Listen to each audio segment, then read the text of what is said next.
ये यहाँ पे सिविलाइजेशन है। फिर बलूचिस्तान सीपेक के लिहाज से बहुत ज्यादा अहम पार्ट ऑफ द कंट्री है, क्योंकि यहाँ पर गवादर पोर्ट सिचुएटेड है। गवादर की यहाँ पे स्पेलिंग को करेक्ट करना चाहिए, GWADAR, गवादर की पोर्ट है। Gwadar port is the is the main area, or Gwadar port is something which is most critical to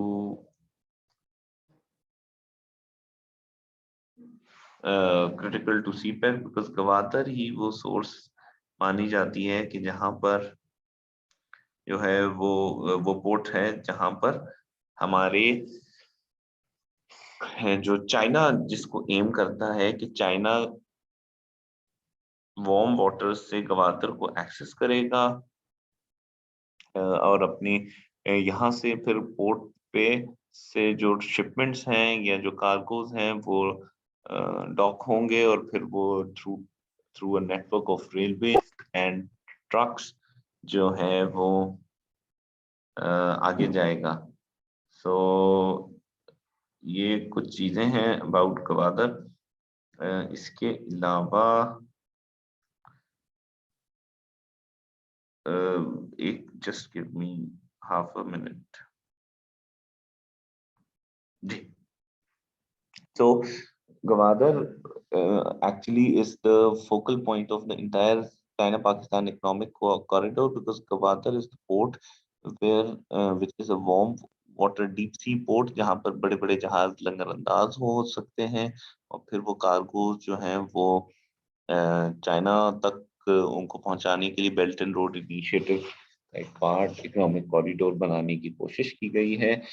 अब देखें गवादर से ही वो पूरी सड़कें होती हुई फिर बलूचिस्तान से ही होती हुई आगे जाएंगी। इसी तरह बलूचिस्तान में काफी सारा जो है अनटैप्ड लैंड पोटेंशियल भी है, तो उस एरिया के ऊपर इवन जिसको हम वेस्टर्न रूट कहते हैं, उस एरिया के ऊपर इवन इंडस्ट्रियल जोन्स बनाने का प्लान है। तो बलूचिस्तान इस लिहाज से भी अहम है। Iran Pakistan India gas pipeline IPI भी एक अहम चीज है। अब तो तकरीबन ना होती हुई दिखती है, लेकिन जब भी कभी होगा तो ये भी मंसूबा बलूचिस्तान से ही होता हो जाएगा, बिकॉज ईरान की सरहद बलूचिस्तान से लगती है। और ईरान पाकिस्तान ने कोशिश की थी कि इस पाइपलाइन के मंसूबे को आगे बढ़ाए। हालांकि इंडिया बैक ट्रैक कर गया था, but still I think Pakistan is also under huge pressure from US and few of our other allies not to pursue it. कुछ स्टेट्स थी बलूचिस्तान की जब पाकिस्तान आजाद हुआ, तो मकरान, लसबेला,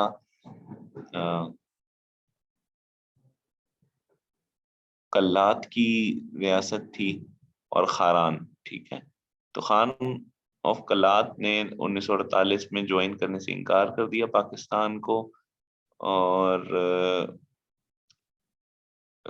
और ये बहुत ज्यादा जगह पे इवन भारत में भी हुआ। तो फिर पाकिस्तान को अपने पूरी रकबे के अंदर एक ये जो आइटम है इसकी एब्सेंस बहुत अजीब लगती है। फिर फाइनली एक परसुएशन का एक सिलसिला शुरू हुआ 1970 में, स्पेशल ऑटोनोमस स्टेटस के साथ कल्लात को जो है वो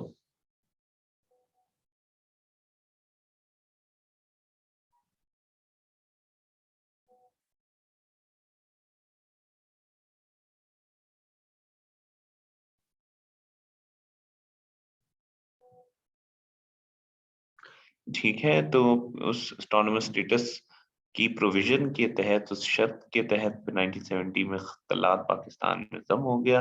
टू विंग सिस्टम या 2 यूनिट सिस्टम जब आया, तो फिर कल्लात ने उसको अपोज किया, बिकॉज एक तरह से फिर तमाम जो वेस्टर्न पाकिस्तान को था उसको एक यूनिट डिक्लेयर कर दिया गया रिसोर्सेज के लिए। आवाज उठना शुरू हुई 1970 में, वायलेंस भी हुई। Just give me a minute please. Hello.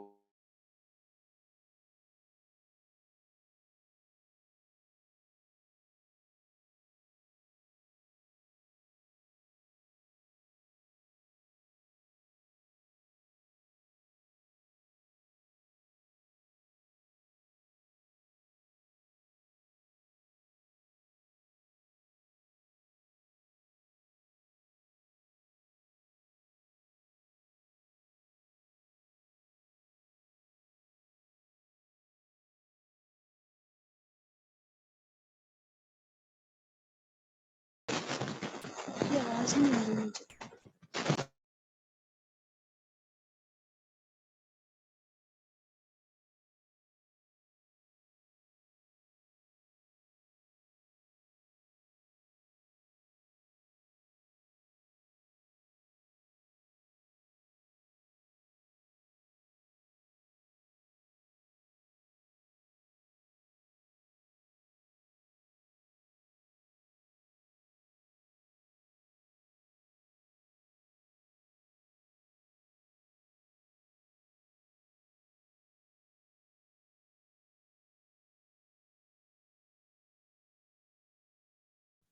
जी, अस्सलाम वालेकुम। सॉरी, ये जब कॉल्स आती हैं तो फिर ऐसे। ओके, सो फिर वॉइस फॉर रिसोर्सेज हुई। आइडिया है आपको? नेचुरल गैस की एक्सप्लोरेशन हो गई, फिर वायलेंस भी हुई, कलात में वायलेंस हुई, फिर भुट्टो साहब के दौर में फिर नेशनल अवामी पार्टी जो है वो उसकी हुकूमत थी। भुट्टो साहब ने नेशनल अवामी पार्टी को घर भेज दिया, पॉलिटिकल डिफरेंसेस थे उनके उनसे, और फिर भुट्टो साहब ने वहां पे आर्मी ऑपरेशन कराया। फिर उस टाइम पे भुट्टी साहब भी थे, गवर्नर भी रहे। भुट्टी साहब ने एक तरह से मदद की भुट्टो साहब की। लेकिन बाद में रिसोर्सेज के ऊपर हमेशा से इख्तलाफात रहे हैं बलूचिस्तान में। एक्सपेंडिचर, स्टेट एक्सपेंडिचर पे बात हुई है, एक्सप्लॉयटेशन ऑफ रिसोर्सेज की बात की जाती है, बैकवर्डनेस ऑफ एरिया की, लैक ऑफ डेवलपमेंट की बात की जाती है। ये बात की जाती है कि बलूचिस्तान के जो लोकल्स हैं वो डेवलपमेंट से फायदा नहीं उठा रहे, जॉब्स के अंदर उनका शेयर कम है। तो भुट्टी साहब ने, नवाब अकबर भुट्टी ने कोलू में और सुई के मकाम पे जो गैस रिजर्व्स हैं वहां पर उन रिजर्व्स के ऊपर कंट्रोल की कोशिश की।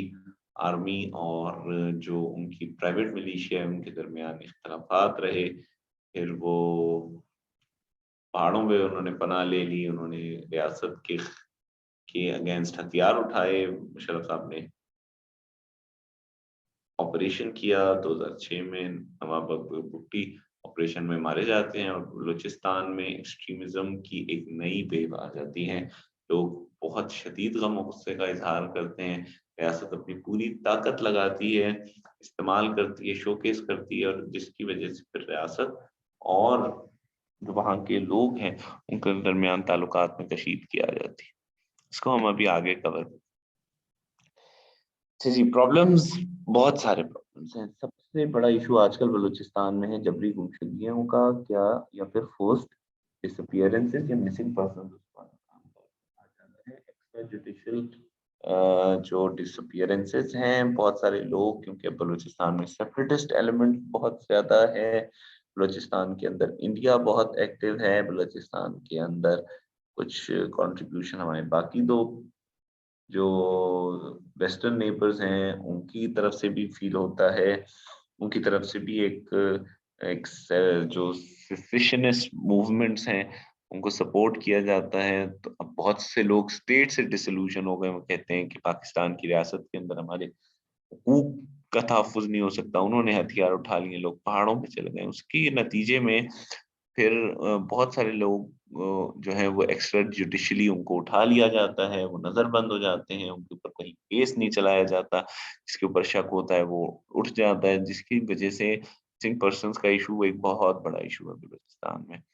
टारगेट किलिंग बहुत हो रही है। टारगेट किलिंग ज्यादातर जो सेसेशनिस्ट और सेपरेटिस्ट टेररिस्ट एलिमेंट्स हैं वो बलूचिस्तान में मुख्तलिफ प्रो पाकिस्तान एलिमेंट्स को टारगेट करते हैं। इसके अलावा जो पुलिस की फोर्स है, एफसी है, उसको हिट किया जा रहा है। आर्मी के ऊपर मुसलसल हमले हो रहे हैं।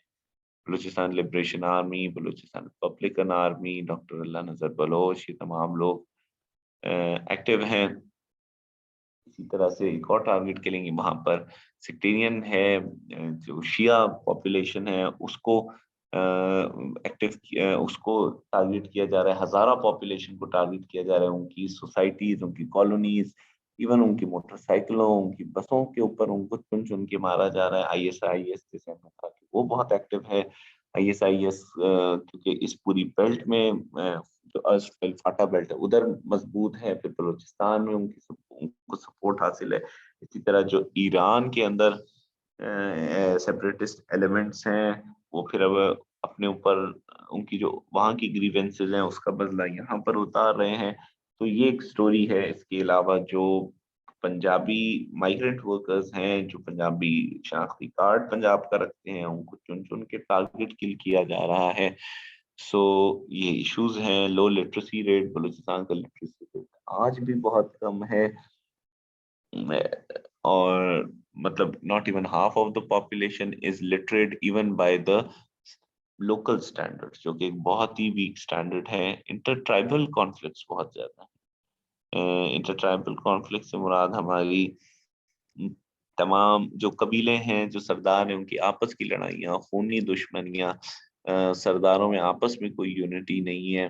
जैसे मैं आपको बताया, जब मेंगल साहब की गवर्नमेंट भेजी गई तो भुट्टी साहब जो हैं वो एक तरह से सपोर्ट में थे। बाद में वही बलूचिस्तान के हकूक के लंबरदार भी बने। तो सरदार अताउल्लाह मेंगल का भी इंतकाल हो गया रिसेंटली बलूचिस्तान की।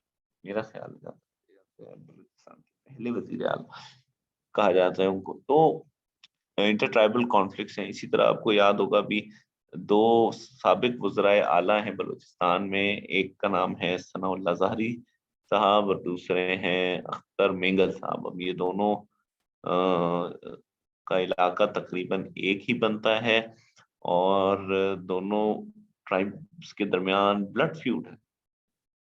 और सनाउल्लाह ज़ाहरी साहब के बेटे को इलेक्शन 2013 से पहले मार दिया गया था। उसका कत्ल का मुकदमा जो है वो अख्तर मेंगल साहब पे, अख्तर मेंगल की फैमिली के कुछ लोग को भागे हुए हैं।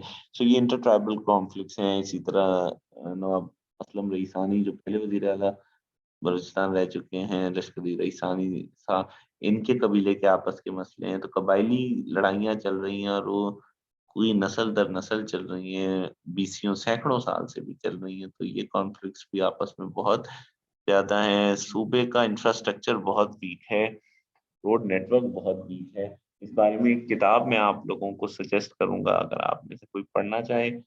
बहुत शानदार किताब है, कोई लेना चाहे तो हम उसको भी ये किताब गिफ्ट कर सकते हैं। ऑल्दो अभी तो है नहीं, पर मैं लाहौर में आ गया। सो बुक का नाम मैं आपको लिख देता हूँ, Balochistan Cry for Justice by कैसर बंगाली। ये एडवाइजर रह चुके हैं वजीर आला बलूचिस्तान के। काफी अंडरस्टैंड बुक है। आप सिर्फ इंफ्रास्ट्रक्चर और जो स्ट्रक्चरल ग्रीवेंसेस हैं उनके बारे में पढ़ना चाहेंगे, ये 100 पेजेस की बुक है। तो आप पढ़ें, बहुत अच्छी बुक है। Health system is far below the standard, तो हम आज ही पढ़ रहे थे। Excuse me sir. जी मैडम।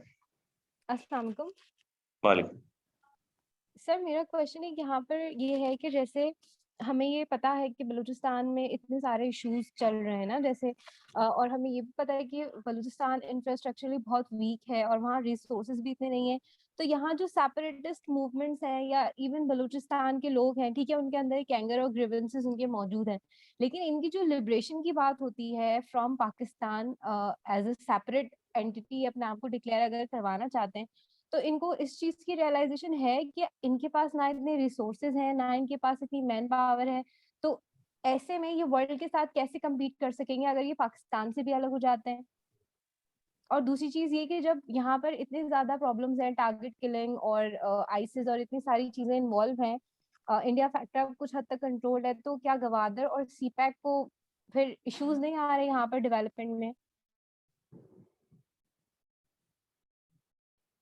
मुझे आपका आखिरी सवाल का पार्ट नहीं समझ आया, दोबारा बोलिए। कि सर जब यहाँ पर इतने ज़्यादा आइसिस और इंडियन फैक्टर्स और ये सब चीज़ें इतनी इन्वॉल्व हैं, मिसिंग टारगेट किलिंग हो रही है, तो गवादर और सीपैक के जो प्रोजेक्ट्स सबसे ज़्यादा सेंट्रलाइज्ड हैं यहाँ पर, तो उनको खतरा नहीं है कि उनकी डेवलपमेंट में प्रॉब्लम्स आएंगी और इस तरह? नहीं, खतरा तो है। अच्छा जी, मैं जवाब दे देता हूँ। Good question madam. अच्छा जी, पहली तो ये बात है कि आजाद हो जाएंगे तो सस्टेन नहीं कर पाएंगे। आई थिंक ये आर्गुमेंट, अभी अताउल्लाह मिंगल साहब का इंतकाल हुआ तो उनका इंटरव्यू मैंने खुद पढ़ा था, अखबार को उन्होंने इंटरव्यू दिया था। ऑल्दो उस फैमिली, उस ट्राइब की भी बहुत ग्रीवेंसेस हैं, और अख्तर मिंगल कहते हैं असेंबली के फोरम पे भी, और काफी वोकल और जरा सख्त जबान भी इस्तेमाल करते हैं। लेकिन अताउल्लाह मिंगल साहब का मुझे इंटरव्यू याद है, उन्होंने ये कहा था कि बलोचियों को ये समझना चाहिए कि उन्हें अपने हुकूक की जंग लड़नी है, पाकिस्तान से अलग होकर वो सस्टेन नहीं कर पाए।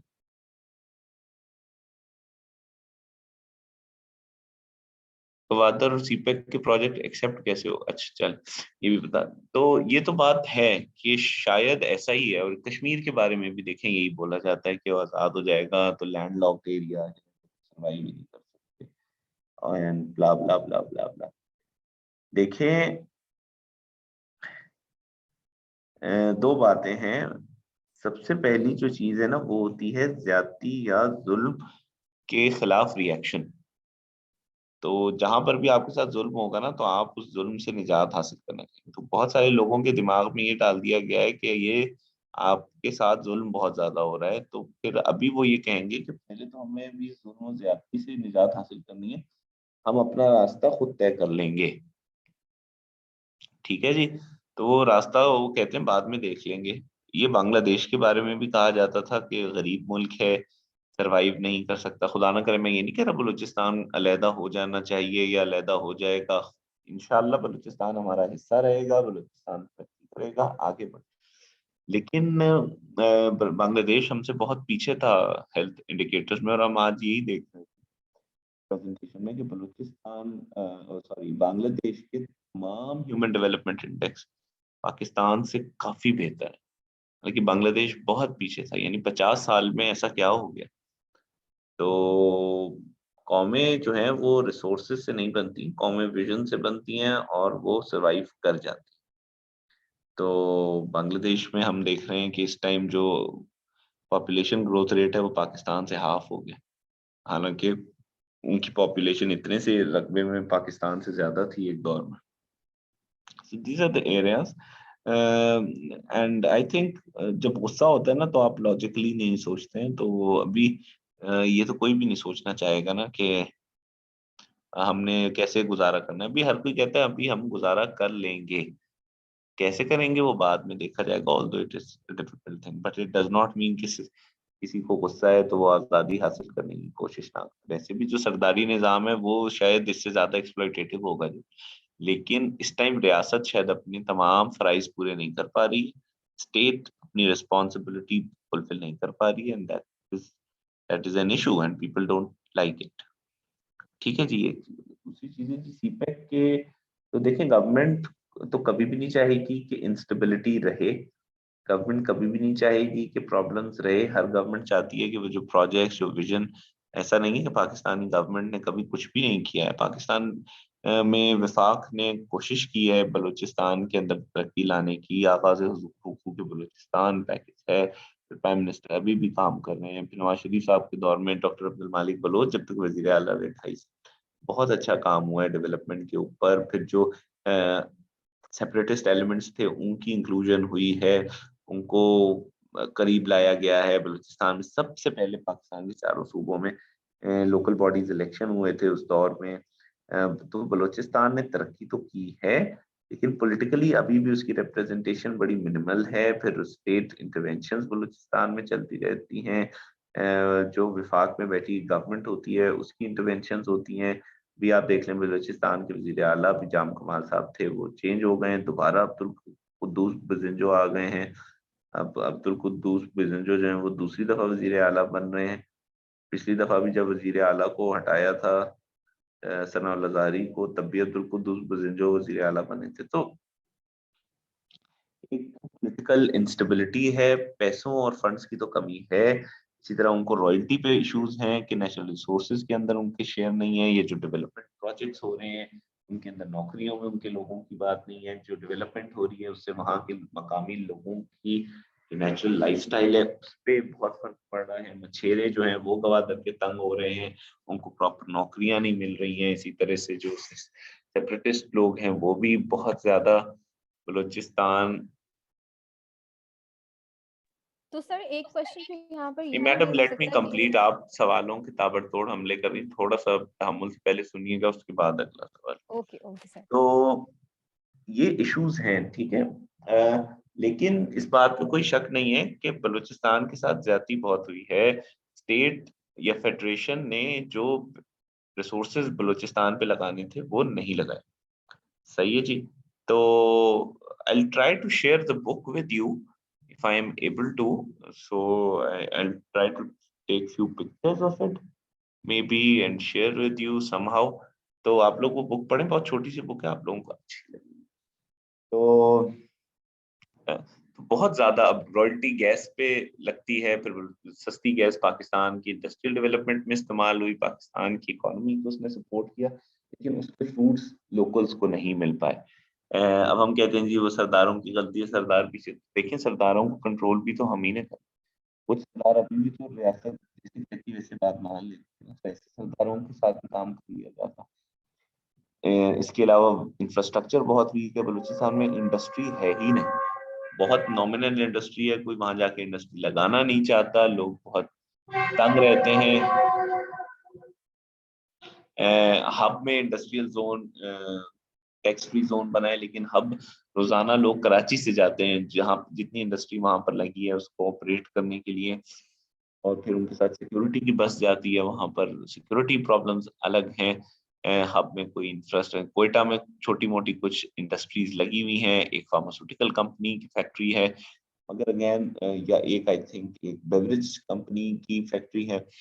बट स्टिल कोयटा तक तरक्की के जो जराए हैं वो महदूद रह जाते हैं। जो रूरल एरियाज हैं बलूचिस्तान के, फार ऑफ एरियाज, खासकर बलोची स्पीकिंग जो पॉपुलेशन है उसके पास बहुत ज्यादा वसाइल की कमी है। वहां पे लोगों को नौकरियां नहीं मिल रही, तालीम ही नहीं लोग हासिल कर पा रहे हैं। स्कूल्स के इश्यूज हैं, स्कूल्स के अंदर असातिज़ा के इश्यूज हैं। रियासत पैसे स्कूल और हेल्थ पे नहीं लगा पा रही है, जिसकी वजह से इकोनॉमिक अपलिफ्ट नहीं आ रहा है। रियासत जो सूबा है उसकी हुकूमत के पास ओवरऑल बजट ही बहुत कम है। एक दो दफा तो मुझे अपने होश में याद है कि बलूचिस्तान के पास इतने पैसे नहीं थे कि वो कॉन्फिडेंट होकर अपने लिए एक बजट बना सकें, और फिर वफाकी हुकूमत को सपोर्ट करना पड़ती है। इसके अलावा तो मल्टीपल इश्यूज, इंफ्रास्ट्रक्चर का इशू है, रोड नेटवर्क नहीं है, जो इलाके में एक दूसरे से कनेक्टेड नहीं है। बहुत बड़े बड़े रकबे पे एक एक जिला बना हुआ है। एक जिले में डेप्टी कमिश्नर उस पूरे जिले को देखता है, तो डेप्टी कमिश्नर की अपनी ऑपरेशनल कैपेबिलिटी बड़ी वीक हो जाती है, आबादी बहुत कम है। फिर ये पूरा जो कमिश्नरी निज़ाम है इसको कायम करने के अपने अखराजात हैं। फिर पुलिस के दो पैरेलल सिस्टम है, एरिया ए एरिया बी, दो एरियाज हैं। एक जगह पे जो है वो पुलिस होती है, दूसरी जगह पे एक और सिस्टम ऑफ गवर्नमेंट है। तो ये तमाम चीज, health system is far below the standard, हम बात कर चुके हैं। बलूचिस्तान में इन्फेंट मोर्टेलिटी रेट पाकिस्तान की एवरेज से तकरीबन डबल है, ठीक है जी। यानी बच्चे इतने ज्यादा मैल न्यूट्रिशन का शिकार हैं, उनको मेडिकल फैसिलिटीज अवेलेबल नहीं है। औरतें जो हैं वो अनट्रेन्ड मैटरनिटी स्टाफ के जरिए बच्चों को विलादत दे रही हैं, बच्चों की पैदाइश हो रही है। कोई आप देखें बेसिक न्यूट्रिशन ही नहीं है, मेल न्यूट्रिशन इतना ज्यादा है। मल्टी डिमेंशनल पॉवर्टी इंडेक्स में I think Balochistan has more than 74% of its population who live below the poverty line in terms of multi-dimensional poverty. ठीक है, पॉवर्टी हमने फिर बता दिया, करप्शन भी बहुत ज्यादा है, सरदारों की अपनी बदमाशियां हैं, सरदार अपने अपने पूरे कले बना के बैठे हैं, लोगों को जाहिर रखा हुआ है, लेकिन रियासत के भी जुल्म वो सरदार दिखा दिखा के लोगों को बददिल कर रहे हैं, बदजन कर रहे हैं और अपने जुल्म छुपा रहे हैं। These are all the areas. अब मैं एक और सवाल पे आ जाता हूँ, सीबीआई के प्रोजेक्ट एक्सेप्ट एक्सेप्ट किसने करने थे? देखिए इशू यही है कि एक बहुत बड़ा मसला जो लोग कहते हैं कि जो प्रोजेक्ट्स हैं, जो स्कीम्स हैं, जो डेवलपमेंट है, वो बहुत हद तक टॉप डाउन अप्रोच के जरिए आ रही होती है, बलूचिस्तान के लोगों से उनकी बात उस तरह से नहीं सुनी जा रही होती है। इसी तरह वो कहते हैं गवादर पोर्ट जब बनी है उसके अंदर लोकल्स को जितनी नौकरियां मिलनी थी, वो नहीं उस तरह से मिल पा रही हैं। वो वो ये कहते हैं, आई थिंक थोड़ा उसको कहने का अंदाज ठीक नहीं है, ये पंजाबियों को ला ला के आबाद किया जा रहा है, हमारी जो नौकरी है,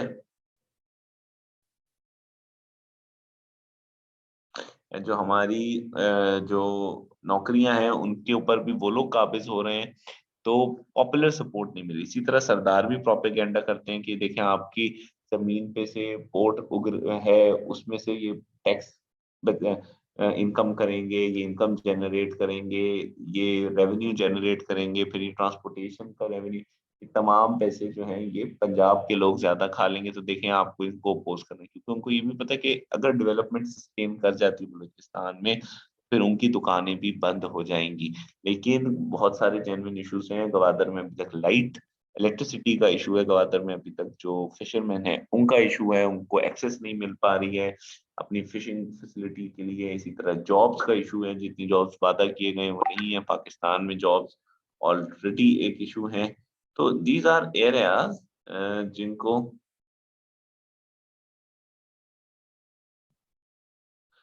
दीज आर द एरियाज जिनको एक्सप्लॉइट किया जा रहा है।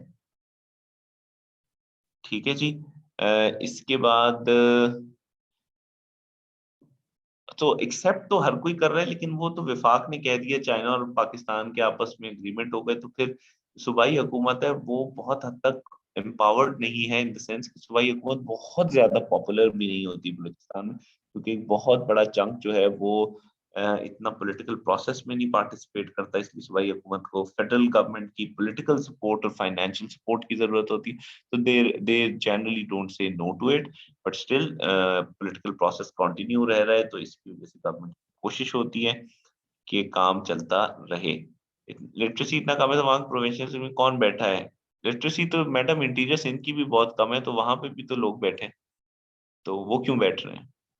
इंटीरियर सिंध की लिटरेसी अर्बन बलूचिस्तान की निस्बत बहुत नीचे, या अगर आप केपी के या पंजाब से कंपेयर करें तो इंटीरियर सिंध के हेल्थ और एजुकेशन इंडिकेटर्स तो लगता है कि जैसे पता नहीं किसी और ही जगह के हैं, पाकिस्तान के नहीं। सर यहाँ फिर की वो वहां पे इतने भी पढ़े लिखे लोग कैसे हैं, मतलब क्वालिफाइड इतनी बड़ी बड़ी पोस्ट पे बैठे हुए थे, जैसे डीसीएससी लगे हुए हैं वो लोग।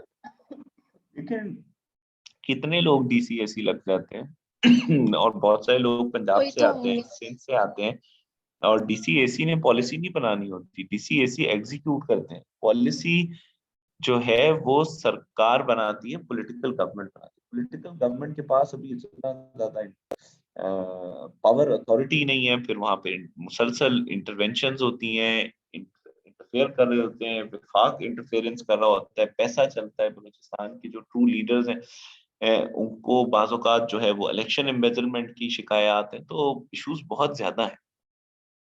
ठीक है, और सियासतदानों को तो देखें, सीधी सी बात है, आप सारे हम और आप सबको बुरा भला कहते रहे, फाइनल रिस्पॉन्सिबिलिटी तो सियासतदानों की है। अगर सियासतदान डिलीवर करेंगे तो फिर कोई प्रोपेगेंडा नहीं कर सकता उनके खिलाफ, ये बात आपकी सही है। मगर अगेन उसके लिए गवर्नमेंट को पावर्ड करना जरूरी है, उनको अथॉरिटी देना जरूरी है, उनको फंड्स, बहुत ज्यादा फंड्स की जरूरत है, वहां पे अपलिफ्ट की जरूरत है, वहां पर नौकरियां जो है उनके अंदर ट्रांसपेरेंसी लाने की जरूरत है, वहां पे लोगों को ये यकीन दिलाने की जरूरत है कि ये प्रोजेक्ट्स आपकी भलाई के लिए हैं, आप इन प्रोजेक्ट्स को लगने दें, और फिर जब वो लग जाएं तो आप उनको फिर उनका एक्चुअल फायदा शो करें। ठीक है, वो लोग एक्सपीरियंस करें, उनके लाइफस्टाइल के अंदर चेंजेस हैं।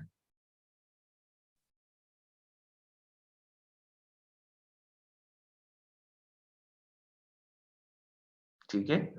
अब अगला सवाल है 18 प्रोविंशियल ऑटोनॉमी इंप्रूव नहीं हुई। देखिए ऑन पेपर तो बहुत इम्प्रूव हो गई है, वो बलूचिस्तान की भी और सिंध की भी और पंजाब की भी और खैबर पख्तूनख्वा की भी। लेकिन एक ऐसा सूबा है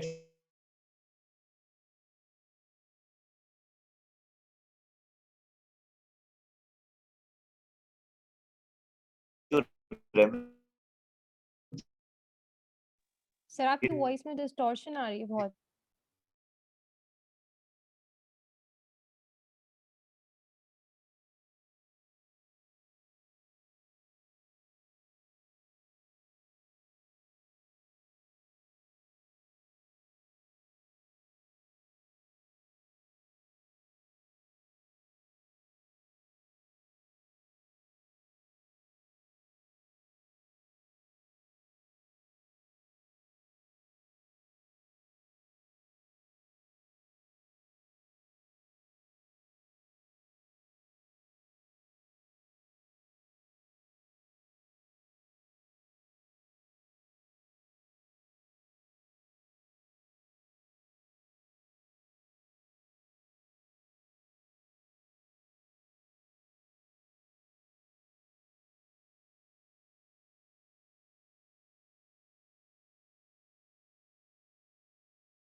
I'm sorry, for some reason it got disconnected. So let me get back to it. Okay, तो प्रॉब्लम जो है वो ये है जनाब कि ऑटोनॉमी नहीं है। तो ऑटोनॉमी सबसे ज्यादा फाइनेंसेस की वजह से आती है। अभी 18th अमेंडमेंट के बाद चीजों में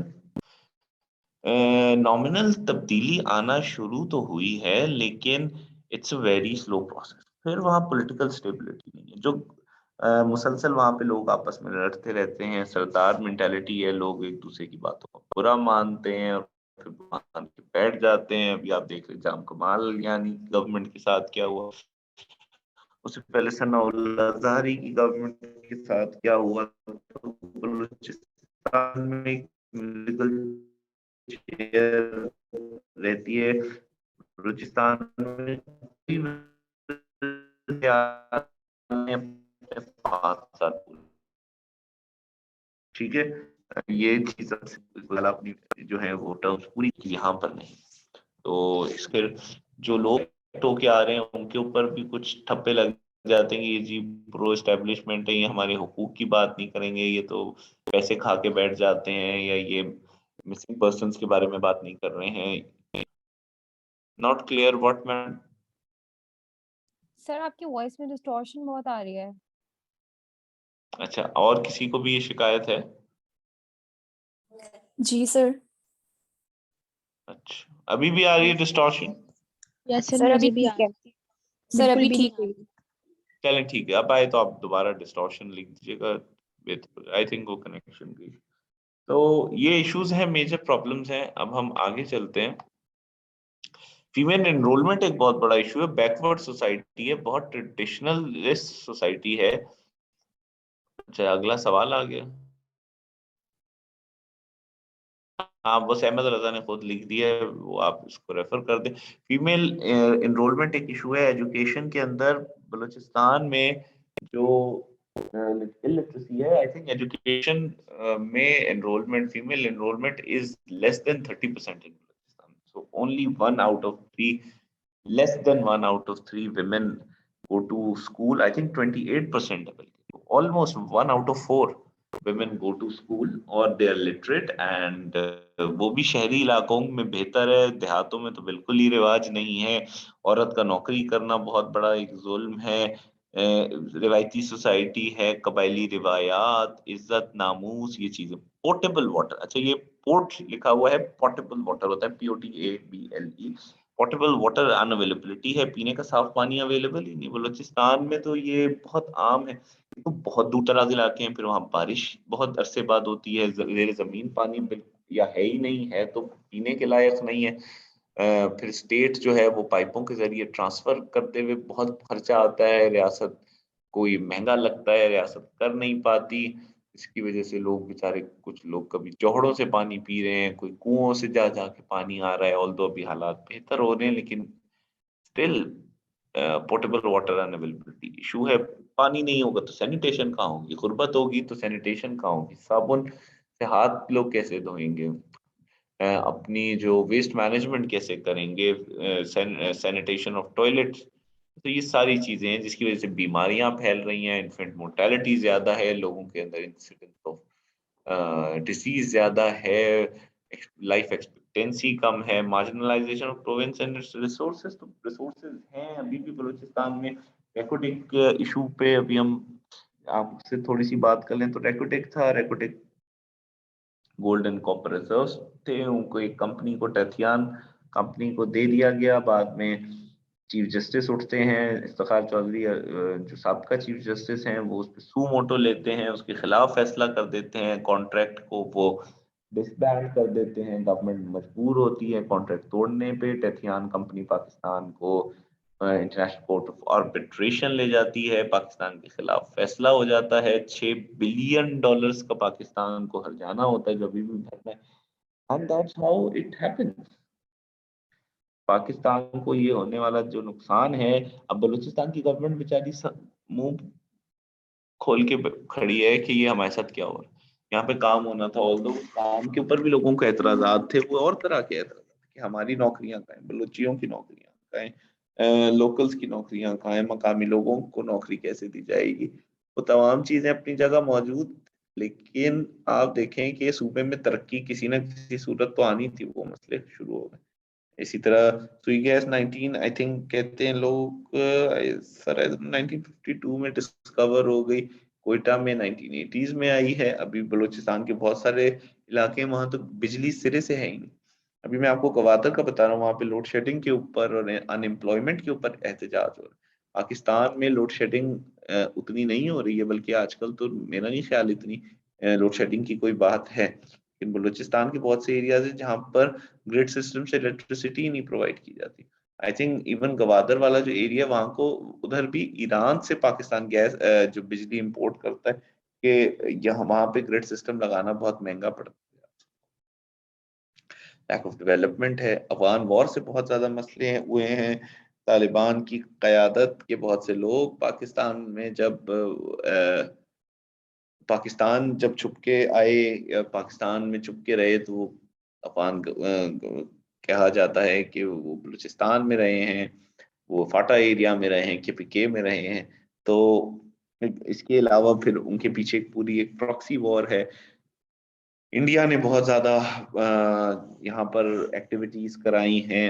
फिर यहाँ पर तहरीक तालिबान पाकिस्तान के लोग भी शामिल रहे हैं, उनकी इन्वॉल्वमेंट, दहशतगर्दी की कार्रवाइयाँ, फिर जिंदुल्ला है, लश्कर जंगवी यहाँ ईरान कॉन्फ्लिक्ट की वजह से ईरान पाकिस्तान के आपस के मामलात भी कुछ बहुत हसीन नहीं रहे हैं। ये प्रॉब्लम्स की वजह से भी बलूचिस्तान में टेंशन्स हमेशा से रही, Shia killings, Punjabi migrant workers killings, इसके अलावा गवर्नमेंट ऑफिशियल किलिंग्स, तो ये तमाम चीजें, हजारा किलिंग्स, इसके अलावा ईरान पाकिस्तान के दरमियान जब ताल्लुकात में कभी टेंशन आती है तो उसका नतीजा बलूचिस्तान को भुगतना पड़ रहा होता है. So all these issues are there. I have limitation in terms of what to speak or what I can speak officially because I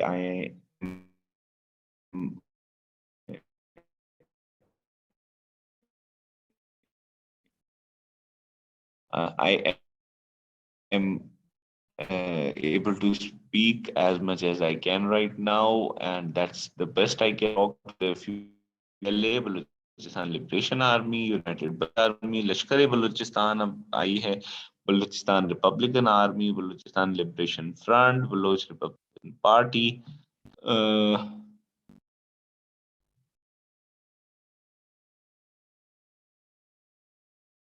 ये कुछ इंसर्जेंट ग्रुप्स हैं. अब आवाज आ रही? जी सर आ रही है सर. जी जी, एक आधा सेकंड रुक भी जाया करें, थोड़ा सा आवाज में हो जाता है. अच्छा जी, इंसर्जेंट ग्रुप्स का आपको हमने बता दिया. इंसर्जेंट ग्रुप्स हैं, एक्टिव हैं. I don't think you need to like go into much depth. Interesting सी एक आपको बात बता दें, मेरे से इंटरव्यू में बलूचिस्तान के इंसर्जेंट ग्रुप्स के बारे में सवाल हुए थे और कलात के ऊपर भी. तो ऑल्दो मैंने बलूचिस्तान में कभी काम नहीं किया, मेरा ताल्लुक बलूचिस्तान से नहीं है, कभी रहा नहीं, तो panel can ask anything in your interview. Current scenario, insurgencies of India चल रही है. इंडिया के एजेंट्स अभी भी एक्टिव हैं क्योंकि बलूचिस्तान, वो कहते हैं कि कश्मीर में पाकिस्तान अगर कश्मीरियों की हिमायत नहीं छोड़ेगा तो हम बलूचिस्तान के अंदर एक्टिविटीज कराएंगे. और ये इवन आई थिंक 2015 या 16 की स्पीच, जो इंडिपेंडेंस डे स्पीच, उसमें मोदी साहब ने बाकायदा बलूचिस्तान का जिक्र भी किया. प्रोविंशियल ऑटोनॉमी की बात होती है, ऑटोनॉमी दी जाए, रियासत हमें राइट्स दे, गवर्नमेंट और रिसोर्सेज के अंदर शेयर हो, रिकॉर्डिंग को रिजॉल्व किया जाए, जो मुख्तलिफ एथनिक आइडेंटिटीज हैं उनको प्रोटेक्शन दी जाए. सबसे अहम चीज कि बलूचिस्तान के अंदर मिसिंग पर्सनस का इशू रिजॉल्व किया जाए, अनएम्प्लॉयमेंट को दूर किया जाए, वहाँ पर गुर्बत के खात्मे के लिए काम किया जाए, वहाँ पे फाइनेंशियल ऑटोनॉमी दी जाए. Ethnic missing persons is top of the list. Ethnic issues में बलूचिस्तान में मल्टीपल एथनिक ग्रुप्स रहते हैं. हजारा रहते हैं, बलोची स्पीकिंग रहते हैं, ब्राहवी स्पीकिंग रहते हैं, पूरी पश्तून एरिया है बलूचिस्तान में. पंजाबी बोलने वाले बहुत लोग हैं, पंजाब से ताल्लुक रखने वाले लोग हैं, सिंधी बोलने वाले लोग हैं. तो इनकी आपस में ताल्लुकात, फिर मुख्तलिफ ट्राइब्स के आपस के ताल्लुकात, उनके अंदर हार्मनी, ये तमाम चीजें बहुत अहम हैं. अच्छा जी, ये अब आपने इसको मजीद.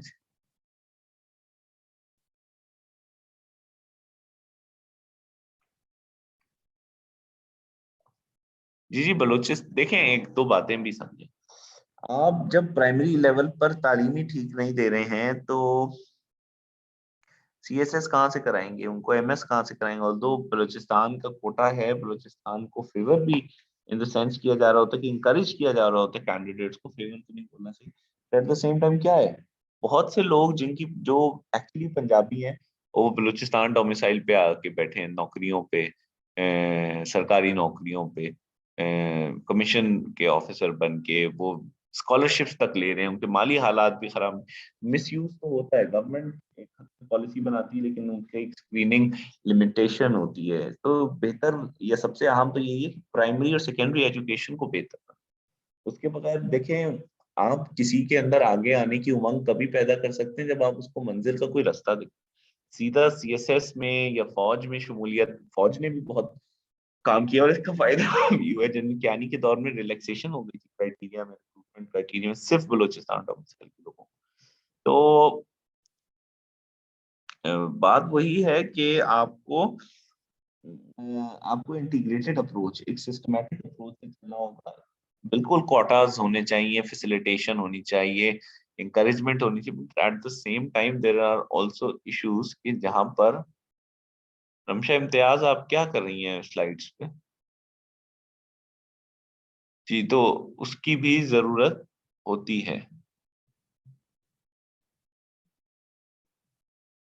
आई don't think there is much improvement in Balochistan as of now. Phase 2 तो वैसे ही अभी थोड़ा स्लो चल रहा है, और फेज 1 के अंदर ज्यादा फोकस ईस्टर्न रूट के ऊपर रखा गया है, जिसके ऊपर थोड़ा प्रोटेस्ट भी हुआ है बलूचिस्तान में भी और केपीके में भी, कि वेस्टर्न रूट को आप प्रमोट नहीं कर रहे हैं। अभी थोड़ा गवादर में भी जो है वो भी एहतजाज भी हुआ है। काफी कुछ दिनों से लोग सड़कों पे हैं कि वो यही डिमांड कर रहे हैं कि हमें प्रोजेक्ट्स को देखना चाहिए, हम प्रोजेक्ट्स के अंदर जो इम्पैक्ट आया है वो हमें बताएं। तो अभी उस तरह से इम्प्रूवमेंट एक्सपेक्टेड है। अभी तक सीपेक के बहुत खातिर ख्वाह नताइज ओवरऑल वैसे पाकिस्तान को भी नहीं नजर आ रहे, और खासकर in terms of employment and development in Balochistan we are yet to सी।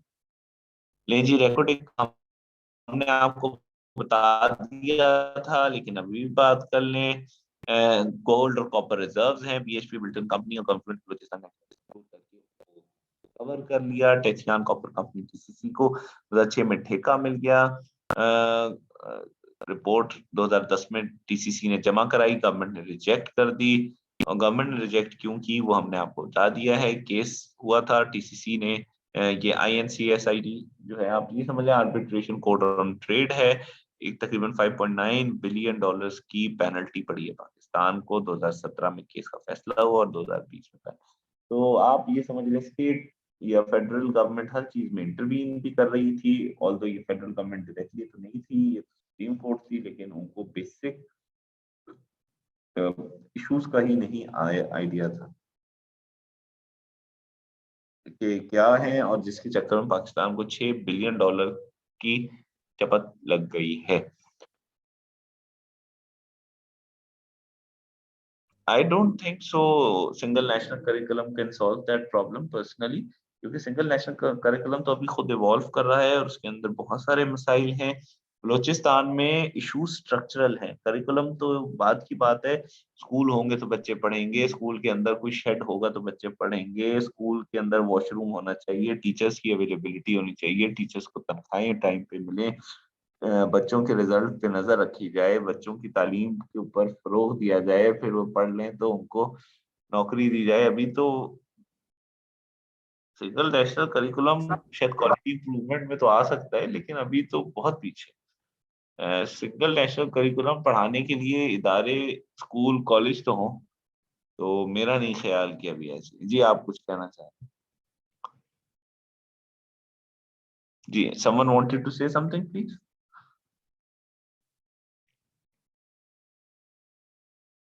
अच्छा, ठीक है। तो ये आपको समझ आ गई रेकोर्डिंग केस क्या है। हम अभी एंड में दोबारा आपके सवाल ले लेंगे, don't worry about it. Better governance सबसे अहम चीज है बलूचिस्तान में। गवर्नेंस इश्यूज को फिर जो है वो स्टेट वर्सेस प्रोविंस का इशू बना दिया जाता है कि जी पाकिस्तान, ये जो बाकी लोग हैं और खासकर पंजाबी प्रोपेगेंडा किया जा रहा था कि पंजाबी सब कुछ खा रहे हैं तुम्हारा, पंजाबी कसूरवार हैं, पंजाबी सबसे बुरे हैं, पंजाबी ये करते हैं।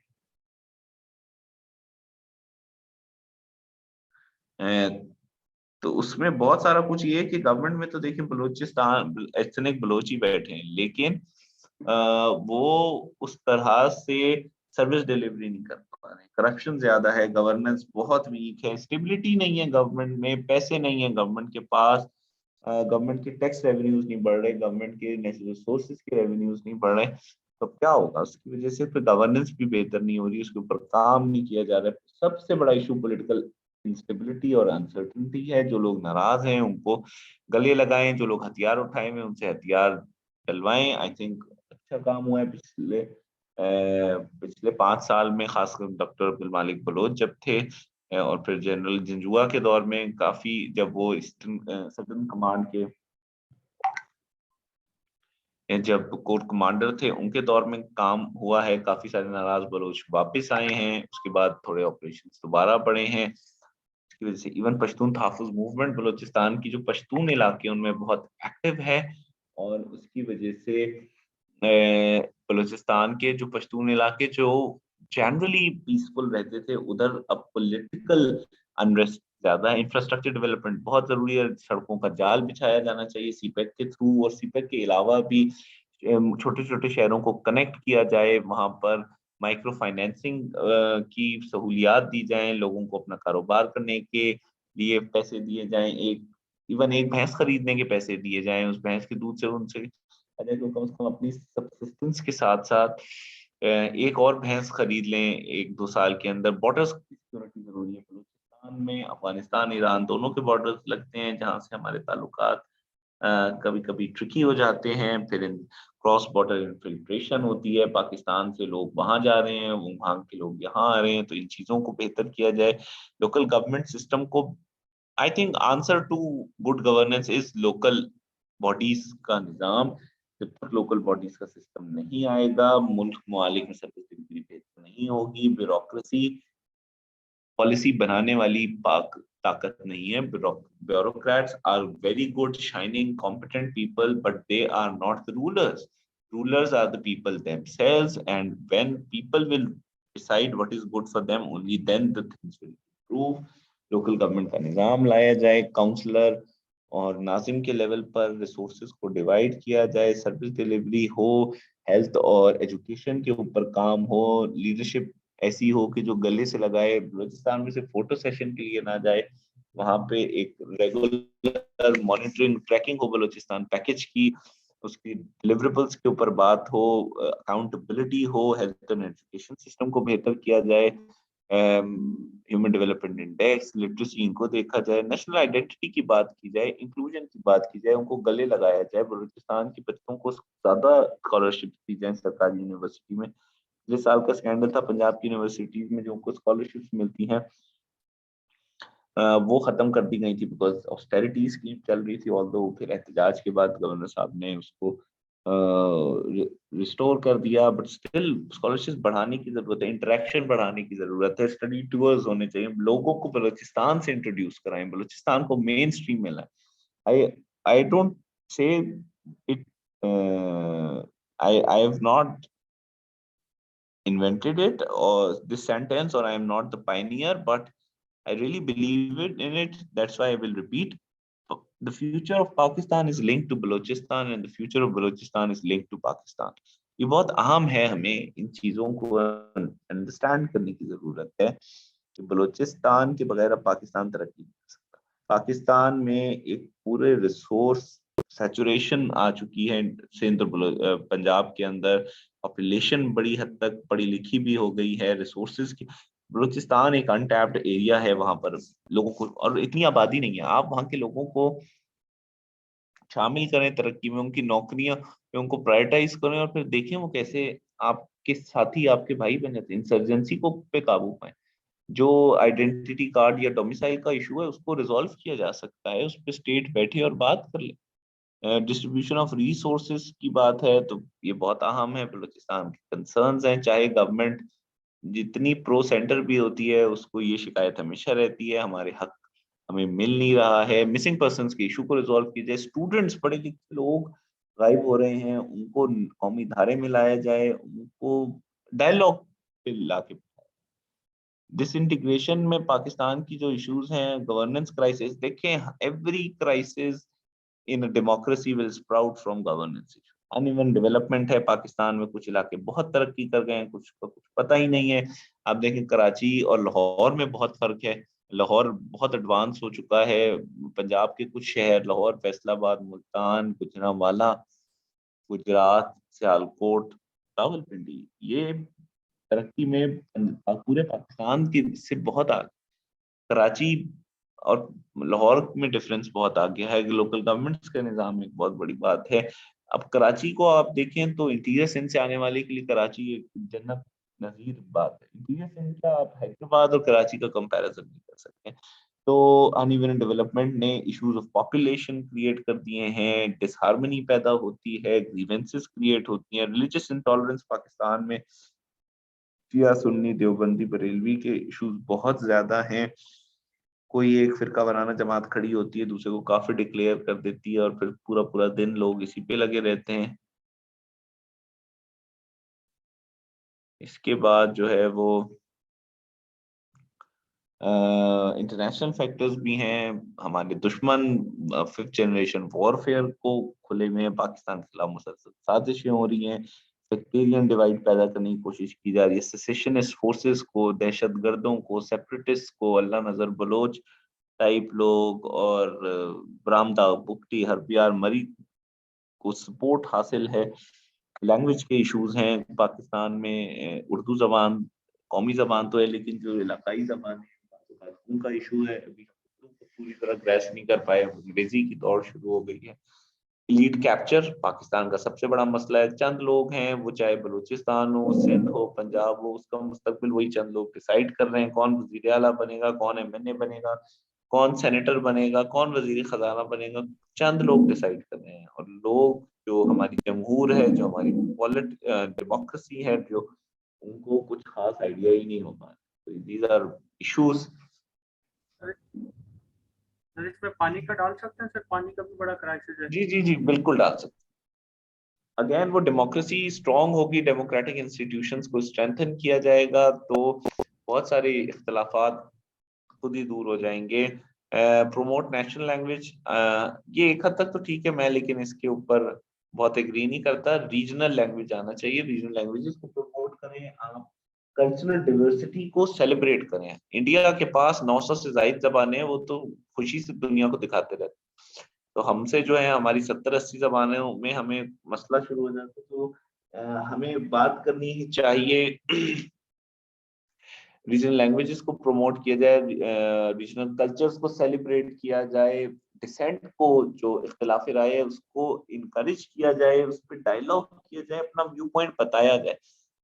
सिंगल नेशनल करिकुलम एक अच्छी चीज है लेकिन उसकी स्टैंडर्डाइजेशन जरूरी है। उससे पहले availability of resources to study and to be provided, health care जरूरी है, गवर्नेंस, बार बार गवर्नेंस आएगा and this is actually very important. Distribution of resources fair हो, लोगों को रेवेन्यूज मिले। सिंध, पंजाब, खैबर पख्तूनख्वा, बलूचिस्तान एक दूसरे से लड़े ना बल्कि एक दूसरे को सपोर्ट करें। पंजाब ने जो अपना नेशनल फाइनेंस कमीशन अवार्ड है उसके अंदर बलूचिस्तान को उसमें अपने हक में से दिया, उसकी वजह से बड़ी अच्छी बात। लोकल लीडरशिप पैदा की जाए, ऊपर से लोग नॉमिनेट ना हो, इलेक्ट होकर आए, फेवरेट्स के अंदर प्ले ना किया जाए, मीडिया की एक्सेस दी जाए, मीडिया ब्लैकआउट ना किया जाए, कि एहतजाज हो रहा है तो उसको मिटाया ना जाए, उसको दिखाया जाए। एजुकेशन सिस्टम को एम्पावर किया जाए, बलूचिस्तान के लोगों का तालीम के जेवर से आरास्ता करें, उनकी अपवर्ड मोबिलिटी होगी तो बहुत सारे मसाइल वैसे। That's it. Now I'm open for questions.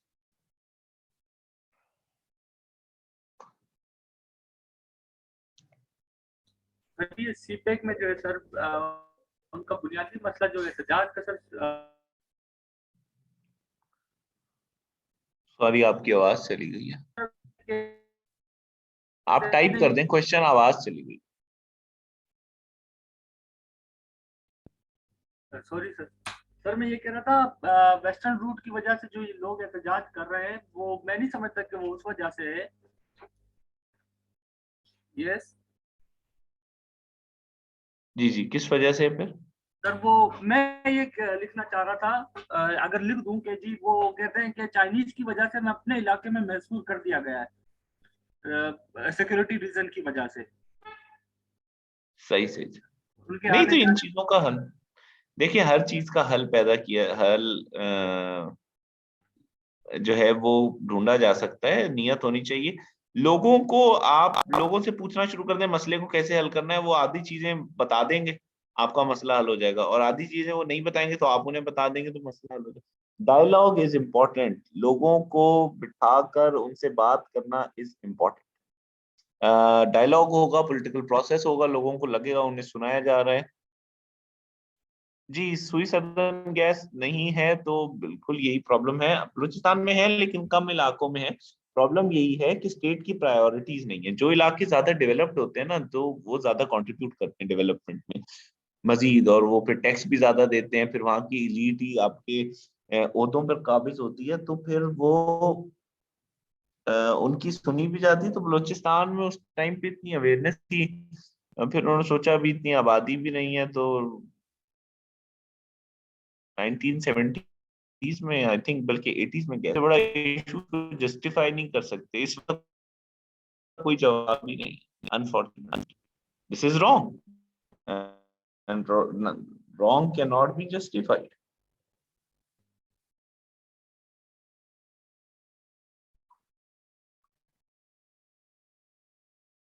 Excuse me sir. जी मैम। सर ये जो अभी आपने रिकोटेक केस के बारे में थोड़ा सा बताया था, उस वक्त थोड़ी आपकी वॉइस में डिस्टॉर्शन थी, तो वो चीज पूरी क्लियर नहीं हुई कि इसमें जो है वो बलूचिस्तान गवर्नमेंट की तरफ से प्रॉब्लम आई थी या हमारी फेडरल गवर्नमेंट की तरफ से आई थी कि जो वो प्रॉपर रिस्पॉन्ड नहीं कर सके थे या इस तरह। अगर इसको थोड़ा सा एक दफा रिपीट कर दें। मैं बता दूं,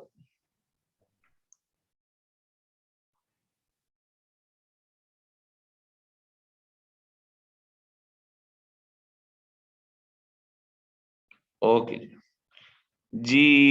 मैडम इशू तो गवर्नमेंट का नहीं था, गवर्नमेंट ने बलूचिस्तान गवर्नमेंट और फेडरल गवर्नमेंट की एक, आप कह लें, म्यूचुअल कंसेंट से टेथियान कॉपर कंपनी को लाइसेंस दिया गया माइनिंग का रेकोटेक के अंदर।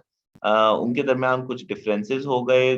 बलूचिस्तान गवर्नमेंट ने कहा कि ये शायद ठीक नहीं है, या उनको सही तरह से वो conditions, terms and conditions follow नहीं हो रही, या उससे मुतमईन नहीं है। केस वो है वो कोर्ट में गया। उसके बाद फेडरल गवर्नमेंट ने उसको डिफेंड करने की कोशिश की। इफ्तिखार चौधरी साहब की आदत थी जैसे, तो उन्होंने सुने बगैर या प्रॉपर तरीके से शायद रेपरकशंस को इवैल्यूएट किए बगैर उन्होंने कहा कि इसके अंदर एम्बेजलमेंट हुई है, ये कॉन्ट्रैक्ट ही ठीक नहीं हुआ है, इससे पाकिस्तान को नुकसान होगा। उन्होंने पकड़ के कॉन्ट्रैक्ट जो है उसको नलीफाई करने के ऑर्डर दे दिए गवर्नमेंट को। वो कॉन्ट्रैक्ट नलीफाई करना पड़ गया, और फिर जिस कंपनी से किया था उन्होंने कहा हमने तो इतने पैसे लगा दिए, इतनी मेहनत की है, यहाँ पे डिस्कवर किया है, अब हमें आपने टर्म्स एंड कंडीशंस की वायलेशन में आप कॉन्ट्रैक्ट तोड़ रहे हैं। वो हमें आलमी अदालत में ले गए। आलमी अदालत ने कहा बिल्कुल ये ज्यादती हुई है आपके साथ, और ये इतना ये वायलेशन होनी नहीं चाहिए थी। उन्होंने पकड़ के हम पे तकरीबन $6 बिलियन की पेनल्टी लगा दी। तो ये इशू है। लेकिन देखें, सबसे बड़ा नुकसान तो फिर बलूचिस्तान का ही है ना। उसके लोगों को वहाँ नौकरी मिलती, वहाँ पे डेवलपमेंट होती, वहाँ पे काम होता, गवर्नमेंट को रेवेन्यू आता, तो वो सारी चीजें।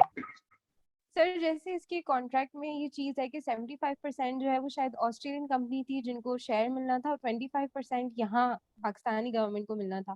तो ये चीजें पहले इन्होंने नहीं एनालाइज की या पहले इवैल्यूएट नहीं की, जो बाद में इनको ख्याल आया इतनी इन्वेस्टमेंट के बाद, कि और पेनल्टी ले ली अपने सर। नहीं, पेनल्टी की बात नहीं। जब कोर्ट, सुप्रीम कोर्ट ऑर्डर कर दे तो गवर्नमेंट के पास ऑप्शन नहीं आया था, तो गवर्नमेंट को कैंसिल करना पड़ा। वो प्रॉब्लम्स क्या थी, क्या वजूहात थी, देखें इतना ज्यादा तो आपसे पूछा भी नहीं जाएगा, और मुझे भी इसको रिवाइज करना पड़ेगा इशू क्या था। तो वो प्रॉब्लम नहीं है। प्रॉब्लम ये है कि जो लोग ऊपर बैठे हैं ना, वो सोचकर फैसला दें, वो देखकर फैसला दें, वो गुस्से में फैसला ना दें। आजकल एक टावर गिराने की बातें हो रही हैं, लोग बेघर हो रहे हैं, और पता नहीं किसी को कुछ समझ ही नहीं आ रहा। तो एक हद से ज्यादा हम नहीं बात कर सकते हैं। कंडीशंस जो भी थी, you can read that case. इतना पुराना केस नहीं है, आप पढ़ लें क्या कंडीशंस थी। कंडीशंस जो भी हैं उसका अल्टीमेट नुकसान सिर्फ पाकिस्तान की रियासत को। इसको उर्दू में कहते हैं खाया पिया कुछ नहीं, गिलास तोड़ा 12 आने। यानी पाकिस्तान को जहां अरबों डॉलर कमाने थे, पाकिस्तान ने वो तो कमाए नहीं, एक बात उल्टा अपनी जेब से 6 अरब डॉलर देने पड़ते हैं।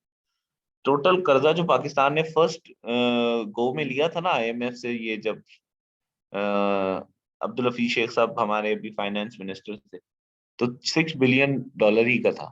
तो मतलब जितना हमने लिया हमने उतना ही वापस देना है बगैर कुछ किए। तो ये प्रॉब्लम्स गवर्नेंस के हैं। गवर्नेंस बेहतर होती, स्टेट अपनी टर्म्स एंड कंडीशंस, कॉन्ट्रेक्चुअल जो लाइबिलिटीज है और कॉन्ट्रेक्चुअल जो अपने राइट्स हैं उनको प्रॉपरली अगर डिलीनिएट करती, सीरियस होती, तो मामला हल हो जाते। दिस इज द इशू के लोग इनसेंसिटिव होके फैसले दे रहे हैं रिपरकशंस के बगैर। ये तमाम चीजें गवर्नेंस की। और सर इसमें आप क्या कमेंट करेंगे? आप तो माशाल्लाह खुद इस फील्ड से हैं कि जो टावर्स जब गिराए जाने की बातें होती हैं तो इसमें बिल्डर्स और जो माफियाज हैं उनको तो कोई मैं इफेक्ट इस नहीं पे आता, बात और नहीं कर आखिर में सकता क्योंकि लोकल्स को ये इफेक्ट आता है। हाँ, लोगों का नुकसान है, मैं इतनी बात कर सकता हूँ, किसी को कुछ गेन नहीं हो रहा। बिल्कुल एक नाजायज, अगर एक चीज इलीगल है तो ऑफ कोर्स पेनल्टी होनी चाहिए, जो जो कसूरवार है उसको होना चाहिए। मगर इस पे मैं कमेंट करूंगा तो मैं फंस जाऊंगा, तो I can not comment because I am a government servant. तो लेकिन फैसला ऐसे होना चाहिए कि सर रिस्पॉन्सिबल। कमेंट कमेंट नहीं करें, ठीक है, वो समझ में आता है, लेकिन एटलीस्ट कुछ इसमें इम्प्रूवमेंट आप वहां रह के कर सकते हैं ना, उस फील्ड में रहकर मैडम ही। देखिए, सीधी आपको ना एक बात समझना चाहिए। It's good that you are asking and I am very happy to answer. Policy bureaucrat या गवर्नमेंट सर्वेंट ने नहीं बनानी। हमारा एक बहुत बड़ा मसला तो सिर्फ यही बात है, पॉलिसी बनाती है गवर्नमेंट। MNA MPA जो 30 मिनट के अंदर जो है, 15 मिनट के अंदर 30 30 33 33 बिल पास कर हो जाए। पॉलिसी मैंने नहीं बनानी, मैं तो एक एग्जीक्यूटर हूँ। या कोई भी ब्यूरोक्रेट जो है ना, वो तो काम करता है कि सरकार कहती है ऐसे कर लो तो वैसे कर ले। सुप्रीम कोर्ट ने कहा टावर गिरा दो तो वो जाएगा टावर गिरा देगा, मोस्ट एफिशिएंट और कॉस्ट इफेक्टिव वे से। ये चीजें एक गवर्नमेंट ने हल करनी है, लोगों के नुमाइंदों ने, लोगों के काउंसलरों ने, चेयरमैन यूनियन काउंसिल ने, तालुका नाजिम ने, कॉरपोरेशन के लोगों ने, कराची बिल्डिंग डेवलपमेंट अथॉरिटी ने, बिल्डिंग कंट्रोल अथॉरिटी ने, कराची डेवलपमेंट अथॉरिटी, इनके काम है कि ये जब लाइसेंसेस दे रहे हैं, अगेन अगर स्टेट इनके ऊपर सख्ती करेगी, स्टेट इनकी प्रॉपर मॉनिटरिंग करेगी तो ये सैंक्शन ही ना होगा। स्टेट तो खामोश बैठी, स्टेट तो ऐसे लोगों को, स्टेट फिर मैं बार बोल देता हूँ, गवर्नमेंट तो खामोश बैठी है, वो तो ऐसे करप्ट लोगों को एक तरह से उनकी सरपरस्ती कर रही होती है कभी कभी। So a bureaucrat, yes they can help people, but within the limits of the law. तो वो जितना उनको अलाउ होता है वो कोशिश करते हैं। ब्यूरोक्रेट्स गंदे भी होते होंगे, वो करप्ट भी होते हैं, वो पैसे भी खाते हैं, सिविल सर्वेंट्स भी खाते होंगे कुछ, लेकिन बहुत सारे लोग बड़े ईमानदार भी हैं। ज्यादा बड़ा जो रिस्पॉन्सिबिलिटी का ओनस है वो है पब्लिक रिप्रेजेंटेटिव पे। ब्यूरोक्रेट का काम है, जो काम उसे दिया गया है उसको सबसे अच्छे, सबसे साफ सुथरे तरीके से, एफिशिएंट तरीके से उसको एग्जीक्यूट कर, और तभी वो ब्यूरोक्रेट है। ब्यूरोक्रेट का मतलब होता है, ब्यूरो होता है फाइल्स का कलेक्शन, यानी आप समझ लें रूल्स एंड रेगुलेशंस, और क्रैट जो उसको फॉलो करने वाला हो, जो bureaucrat goes can not be innovative, he has to go by the book. मगर still there is a huge margin of improvement of service delivery. Bureaucrats अपनी पर्सनल कैपेसिटी में अगर अपना काम ईमानदारी से, मेहनत से और जहानत से भी करें, यानी थोड़ी इनोवेशन और हार्डवर्क से करें, तो ब्यूरोक्रेट्स बहुत सारे लोगों के मसले हल भी कर सकते हैं within the ambit of law what already has been made. But I think जो स्ट्रक्चरल इश्यूज हैं, that is where they are unable to support. थोड़ी सी हमारी गुफ्तगू और चलेगी, but I think these were very interesting pieces of question, so I was more than happy to answer. Switzerland की population 86 lakh है और 4 लैंग्वेज, नेशनल लैंग्वेज, हाँ जी बिल्कुल ऐसे। पाकिस्तान की नहीं, जठियाल साहब आप देखें, नेशनल लैंग्वेजेस से ना मसले नहीं हल होते, इन बातों को भी समझने की बहुत जरूरत है। ऑल्दो सारों को नेशनल लैंग्वेज बनाते आप देखें, हमारा जो सिंध सूबा है वहां पर जबरदस्ती एक लैंग्वेज को थोप दिया गया है कि वो मैट्रिक तक हर बच्चे को पढ़ाई जाए। तो उससे क्या फायदा हो गया? नेशनल यूनिटी आ गई फिर, या वो रीजनल यूनिटी आ गई? पाकिस्तान के किसी और सूबे के अंदर ये चीज नहीं है कि आपने जोर जबरदस्ती डंडे के जोर पे एक लैंग्वेज पढ़ानी है, लेकिन वहां पर है, तो उससे क्या फायदा हो गया? नेशनल लैंग्वेजेस, रीजनल लैंग्वेजेस बनाने से कुछ नहीं है। आप लोगों को एक दूसरे के करीब लाएं, प्यार मोहब्बत से पॉलिटिकल प्रोसेस को चलाएं, MNA MPA बैठे, यूनिवर्सिटीज में लोग बैठे और डाइवर्सिटी को एक्सेप्ट करें। क्या सिंधी लैंग्वेज इंपोज करने से जो सिंध की रीजनल और एथनिक इश्यूज है वो रिजॉल्व हो गए? बिल्कुल भी नहीं हुआ। और ना ही बांग्लादेश जो है वो सिर्फ बंगाली की वजह से सेपरेट हुआ था, बिकॉज बंगाली तो 1952-54 के दरमियान में नेशनल लैंग्वेज बन गई थी। मल्टीलिंगुअल एक चीज है, नेशनल लैंग्वेजेस आप 20 बना दें, आइन के अंदर ही लिखना है ना, उससे क्या फर्क पड़ेगा? जहां पर हम सिर्फ एक ही सूबे की मिसाल, Sindhi as medium of education भी है पूरे सिंध के अंदर, क्या सिंध की लिटरेसी बेहतर हो गई उससे? उसका बस एक फायदा है कि पॉलिटिकल पॉइंट स्कोरिंग के लिए हम बिलबोर्ड्स में और सरकारी कम्युनिकेशन के अंदर सिंधी जो रस्मुल खत है उसका इस्तेमाल ज्यादा हो गया है, साइन बोर्ड्स के अंदर वो यूज हो रहा है, बट अदरवाइज क्या इम्प्रूवमेंट इन एजुकेशन आई है? बिल्कुल भी। तो लैंग्वेजेस और ये चीजें, अब जैसे एक और बात है जी, ये गवर्नमेंट चाहती है कि right to education and health को जो है, एक्सेस टू हेल्थ फैसिलिटीज को बेसिक राइट्स में डाल दें, बिल्कुल ठीक है, होना चाहिए आइन की। लेकिन भाई उस गवर्नमेंट उसके लिए पॉलिसीज क्या बना रही है? आइन के अंदर तमीज तो कर दी गवर्नमेंट ने, अच्छी बात है, और ये इसको इंकरेज करना, it is a fundamental human right to have the right to education, I am fine, but at the same time what is being done in terms of policy? पकड़ के पाकिस्तान की के अंदर जो है बरावी, बलोची, पश्तो, हिंदको, कश्मीरी, बल्ती, गिलगिती, पोटोहारी, पंजाबी, सिराइकी, सिंधी, इनको उर्दू और अंग्रेजी के साथ मिला के आप बना दें नेशनल लैंग्वेजेस, इसके अंदर आप बर्मी को और बिहारी को भी शामिल कर लें, बंगाली को भी शामिल कर लें, ये लोग भी, इससे क्या फर्क पड़ेगा? फर्क तब पड़ेगा कि जब हम लोग एक दूसरे की बात सुनने को तैयार हो जाए। उसके लिए हमें नेशनल करिकुलम के अंदर शायद तरमीम की जरूरत ना हो, उसके अंदर हम वैसे भी काम कर सकते हैं। तो यस, लेकिन तालीम के अंदर हमें डाइवर्सिटी को जो है ना उसको प्रमोट करना चाहिए। हमें डायलॉग, एक दूसरे से बात करनी चाहिए, एक दूसरे के मसाइल हल करने चाहिए, एक दूसरे के कल्चर को एक्सप्लोर करना चाहिए, एक दूसरे के ऊपर कल्चर थोपने की हमें जरूरत नहीं। और Reko Diq is not the case of flawed policy of neoliberalism, Reko Diq was case of the court of Pakistan intervening in a contractual liability and then spoiling it for Pakistan। तो हमारे जज, उस जिन जजों ने फैसला दिया उनकी एक्सपर्टीज ही नहीं थी कॉर्पोरेट कॉन्ट्रैक्ट्स को स्टडी करने की, इवैल्यूएट करने की और उन पे फैसला देने की, and that's why it resulted into a big disaster.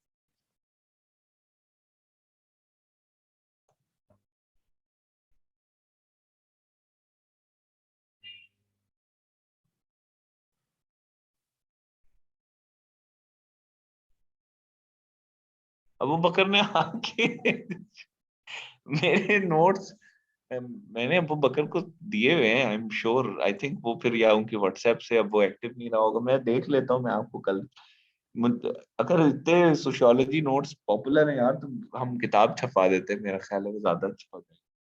I'll try to get access to those sociology notes because right now I'm not in my home. So I'll try to do something, inshallah, remind me tomorrow probably. So we'll do something about it. Sir sociology के ऊपर एक चीज अगर आप बता दें, यहाँ discussion हो रहा है कि सोशियोलॉजी इस दफा हिट हुआ है और 2-3 दफा से हिट हो रहा है, तो सोशियोलॉजी ऑप्ट करना इज इट रैशनल और उससे स्विच कर जाना चाहिए? अगर इस पे थोड़ा कमेंट कर दें।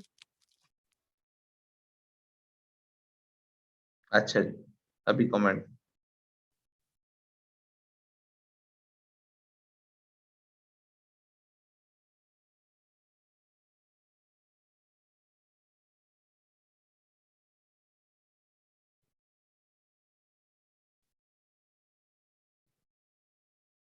देखिए sociology for quite some time अब हिट हुआ है, लो स्कोरिंग सब्जेक्ट है, और प्रॉब्लम्स तो हैं, but sociology is a good subject. आपके बहुत सारे और सब्जेक्ट्स के अंदर जो आपका जो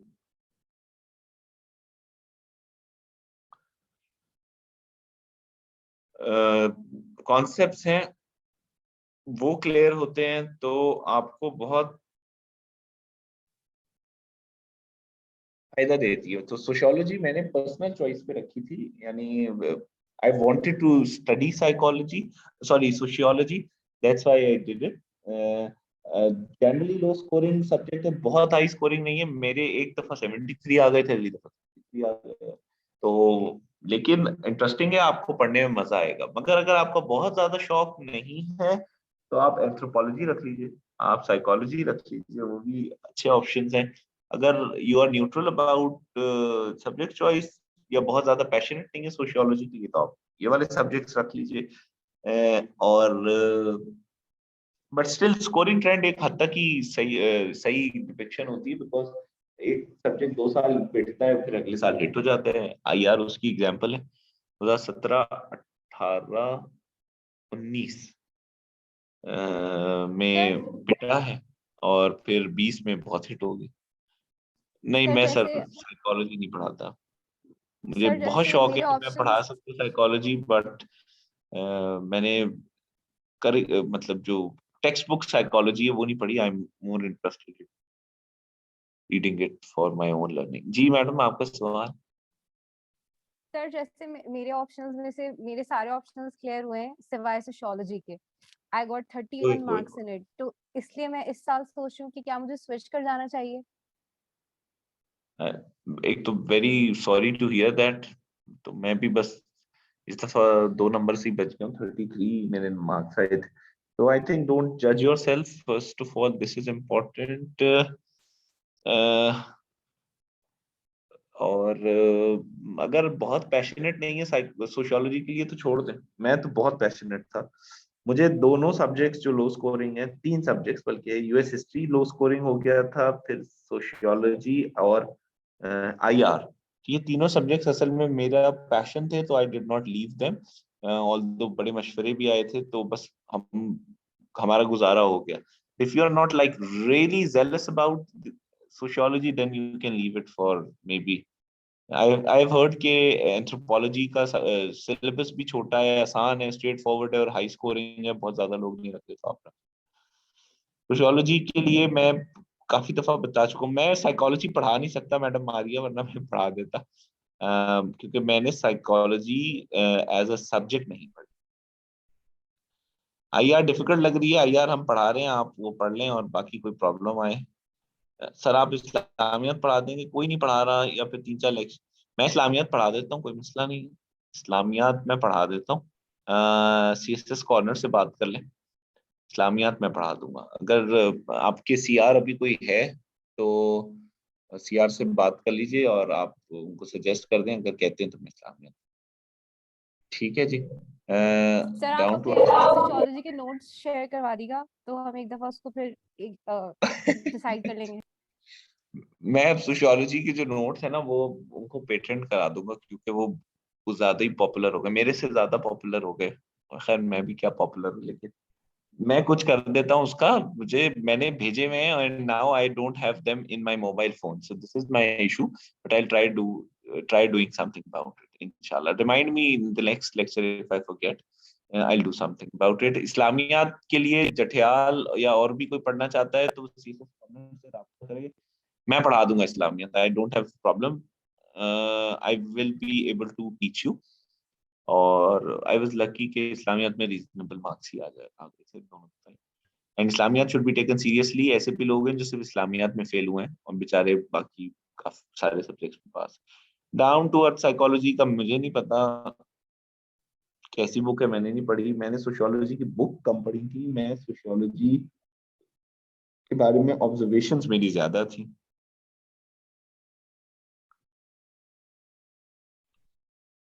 मैं आज हैप्पी बिल्कुल भी नहीं हूँ, मैं तो बहुत थक चुका हूँ मैडम, तो I am just sir Mushtaq do not conduct Islamia classes, I am not sure about it. जी जटियाल साहब बहुत शुक्रिया।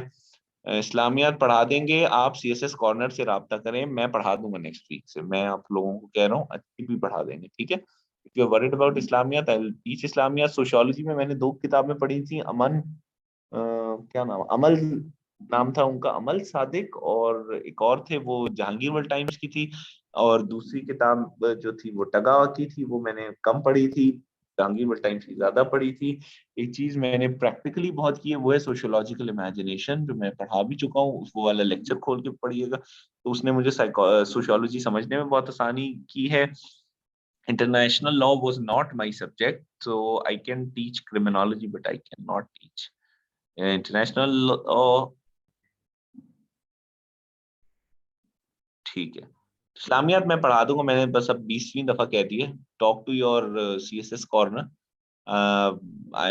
आई have very few hours left with me, but I'll still try to manage it। ठीक है, ये कमिटमेंट है। अगर मुझे कहेंगी CSS कॉर्नर तो मैं पढ़ा। Any other question? क्रिमिनोलॉजी भी पढ़ा दें भाई, मैंने खुद भी पढ़ना है। ठीक है, IR तो आई थिंक कल लेक्चर होगा, कल या परसों में, तो हम उसको देख लेंगे। IR तो हम पढ़ाएंगे और ज्यादा डेडिकेशन से इंशाल्लाह। क्या सवाल है सर? अगर आप इस पे बता देते, आज हमारी इस पे भी सर बात हुई थी कि जुडिशरी का जो यार्ड स्टिक है मेयरमेंट का सर वो कौन हाँ। तय करेगा? मतलब क्या यार्ड स्टिक है का क्या? वास्ता है, पता नहीं जी, मुझे नहीं पता। मैं नहीं बता। सर वैसे मौसम लोधी साहब ने तो बता दिया था सर। मजहब लोधी के पास लिबर्टी है, क्योंकि वो I don't think he is a civil servant, he is a lawyer, so he can be very open about it. He is a very good person, but indirect में आप कमेंट तो कर सकते हैं ना, मतलब क्या पावर है? अभी आज एक साहब कह रहे थे कि मुल्क में 22 लाख केसेस पेंडिंग है, लिहाजा जुडिशरी को चाहिए कि उस साइड देखे ये टावर गिराना। तो सर ये कौन करेगा? Okay, let's talk about it on phone so we can some time. ठीक है, आप मुझे व्हाट्सएप पे मेरे से जवाब ले लीजिएगा, मैं आपको दे व्हाट्सएप तो नंबर नहीं है IR। आपका? अच्छा, आप अपनी CR से मेरा नंबर ले लीजिए। ठीक है जी, सैटरडे और संडे को IR है। जी जी, ऊपर से लाठी चार्ज नहीं, ये सब मैं नहीं बता सकता।